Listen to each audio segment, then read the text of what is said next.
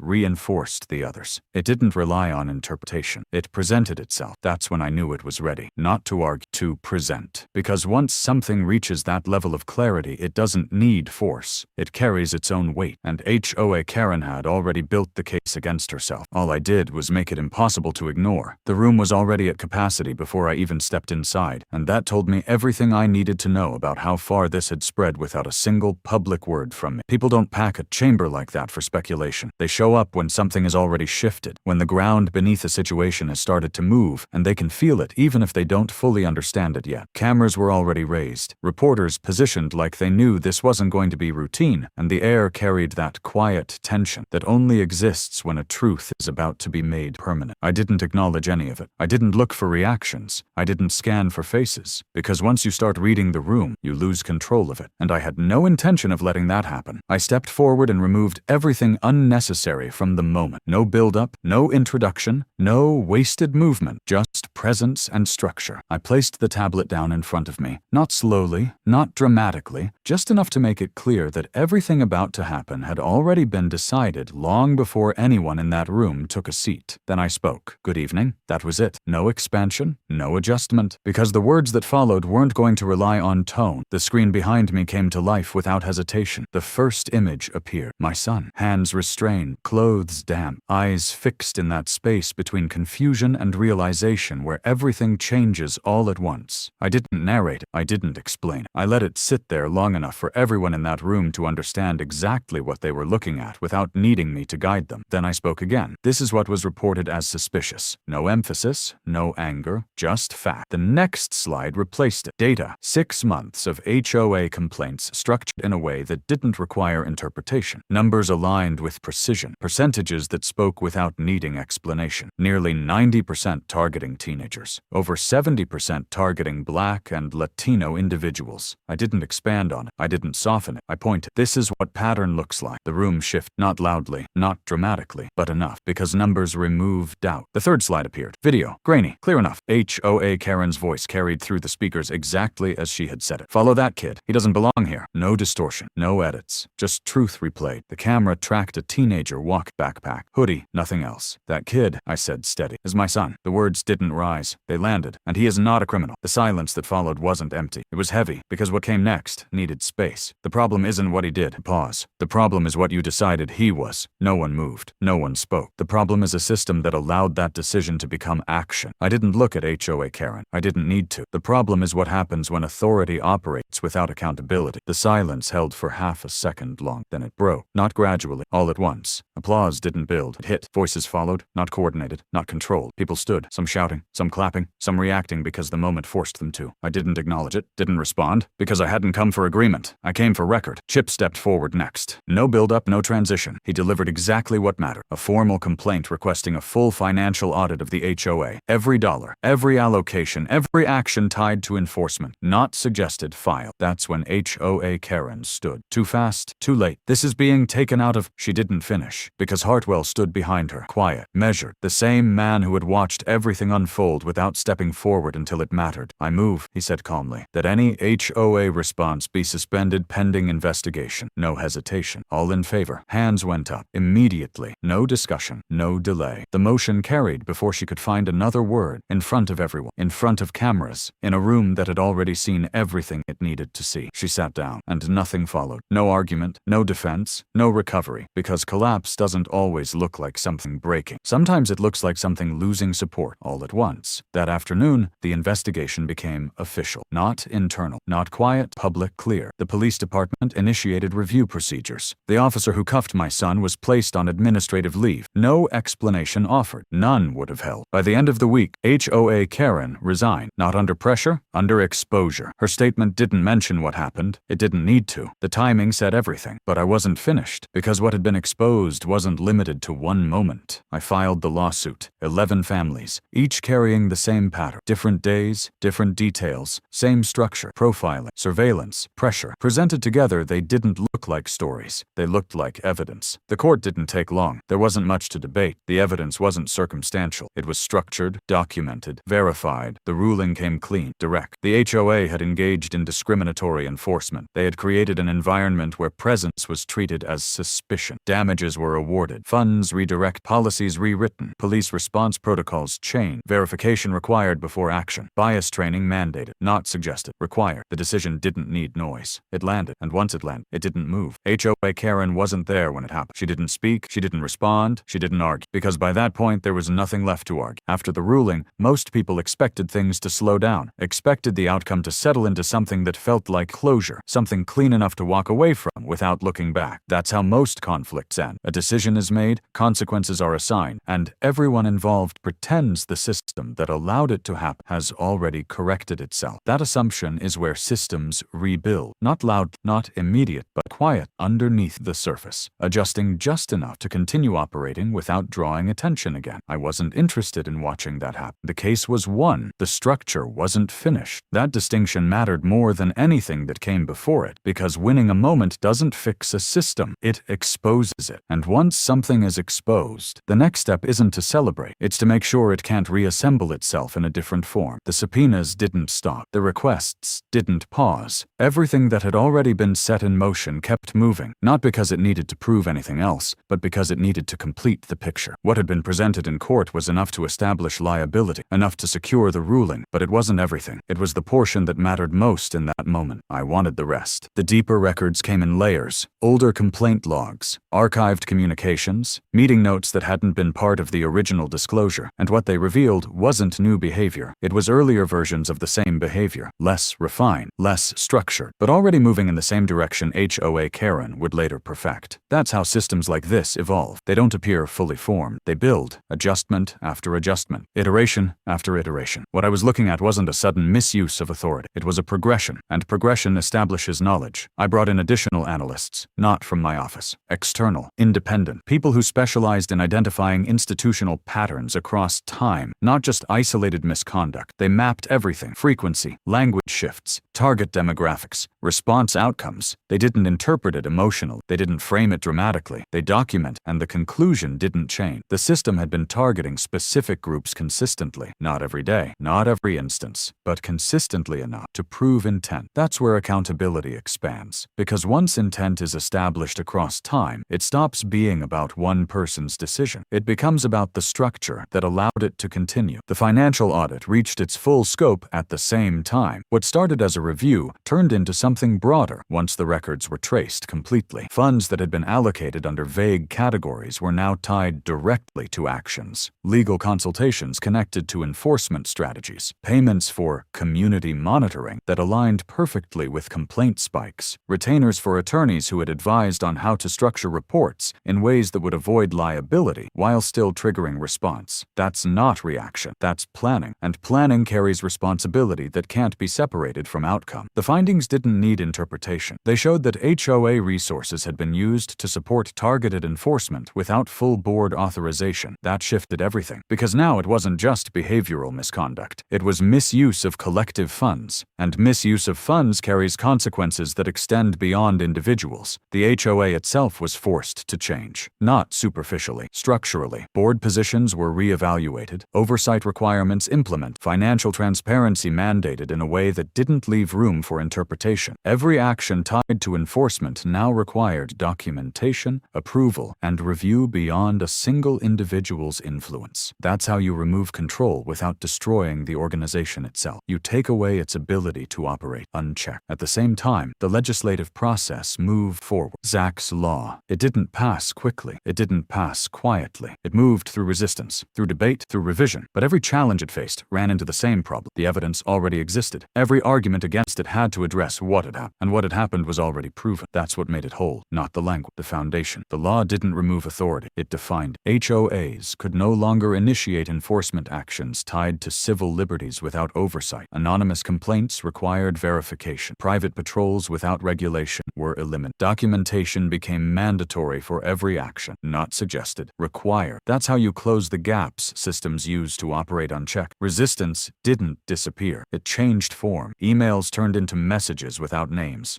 Turned into threats without structure. Pressure moved from formal channels into informal ones. One morning I stepped outside and saw exactly what that shift looked like. My car wasn't damaged random. All 4 tires cut clean. Not slashed and angled. Cut with intention. No note, no explanation. Just damage placed where it would be seen immediately. And on my front door frame, a single nail driven in just enough to be visible. Not hammered fully. Placed. A message. Without words. I stood there for a moment. Not react. Not scanning the street. Because whoever did it didn't want confrontation. And they wanted response. I didn't give them one. I didn't report it publicly, didn't make a statement, didn't escalate. Because intimidation only works when it changes behavior. Mine didn't change. Security adjusted. Quietly. No announcements. No visible escalation. Just enough to ensure that what had already been set in motion continued without interruption. At home, I spoke to my son differently. Not about fear, about awareness. How to recognize when attention crosses into surveillance. How to understand when something isn't random. Not to make him cautious. To make him prepared.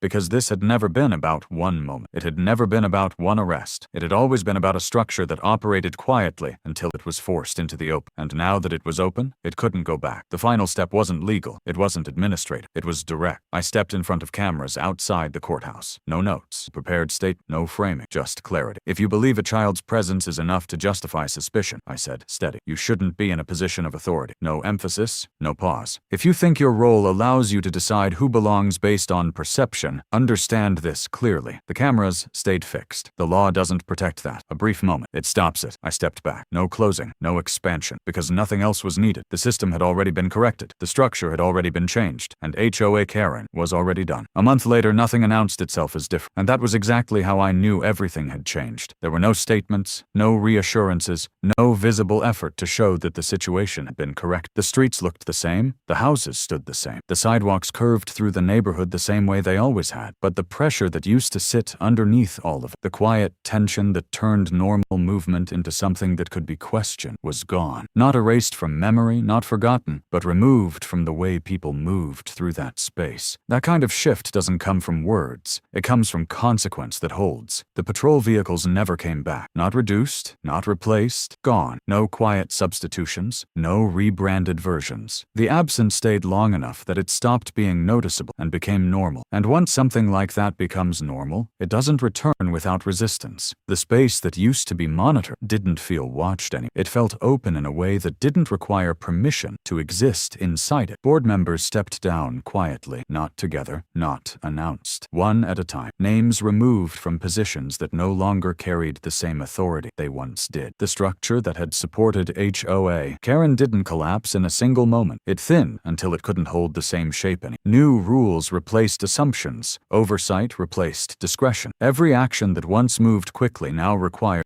justification, documentation, review. Not because people became better overnight, but because they understood what happens when they don't. The HOA still existed, but it didn't operate the same way. It couldn't. That was the difference. My son walked home again, not immediately, not as a statement, as something normal that had been interrupted and then restored. The first time he stepped back onto that route, nothing stopped him. No cars slowed beside him. No voices called out. No one stepped into his path to ask questions that didn't need to be asked. He walked the same sidewalk, past the same houses, along the same stretch of road that had turned against him before, and this time it didn't respond to him at all. That's what normal looks like. Not attention, not protection, absence of interference. Sometimes he walked alone, sometimes with other kids. Different voices, different conversations, same direction. No one organized it, no one announced it. It just happened. Because once something like that is exposed, people adjust without needing to be told to. The graffiti near the school stayed. No one removed, no one painted over it quiet. It remained where it was placed. The words holding their position without fading into the background. Walking while innocent, suspicious. It didn't need explanation. It didn't need approval. It existed because something had happened that couldn't be undone, and leaving it there made sure no one pretended it had. At home, the porch didn't change. Same railing, same view, same place where everything started. I stood there sometimes, not because I needed to go back to that moment, but because I understood what it had become. It wasn't a place of reaction anymore. It was a place of confirmation. I didn't watch my son with the same tension I carried that first night. I watched him move the way he was supposed to move. Steady, unrestricted, not adjusting himself to fit someone else's expectation. That's what changed, not the world. His place in it. Work didn't slow down. Cases didn't disappear. Courtrooms didn't shift. But something changed in the way people carried themselves inside those spaces. Not toward me. Toward the line that had been drawn. It wasn't theoretical anymore. It had been tested. It had held. And once a line holds under pressure, people stop pretending it isn't there. In the county office, the photograph stayed on the wall. Not moved. Not replaced. No explanation added. Just a moment captured the way it happened. Me and my son, standing side by side. No framing designed to elevate. The plaque underneath didn't say more than it needed to. This is what justice looks like. People saw it. Some stopped. Some didn't. But everyone understood it. Not because it was written. Because it had already been proven. The system didn't disappear. It changed. It adjusted. It learned where it couldn't operate the way it had before. Oversight remained. Documentation remained. Accountability remained. Not perfectly. Not permanently guaranteed. But enough. Enough to shift what happens next. HOA Karen didn't come back. Not to the board. Not to the neighborhood. Not to explain. Not to defend. Her name stopped being used the way it had before. Not because people forgot. Because there was nothing left attached to it. The structure that gave her control was gone. And without that structure, there was nothing left for her to stand on. There were no final statements. No attempts to reshape what happened. No effort to reclaim anything. Because after everything, after the call, the arrest, the exposure, the collapse, there was nothing left to control. HOA Karen didn't argue. She didn't return. She didn't say a word. She went quiet, and nobody asked her to speak.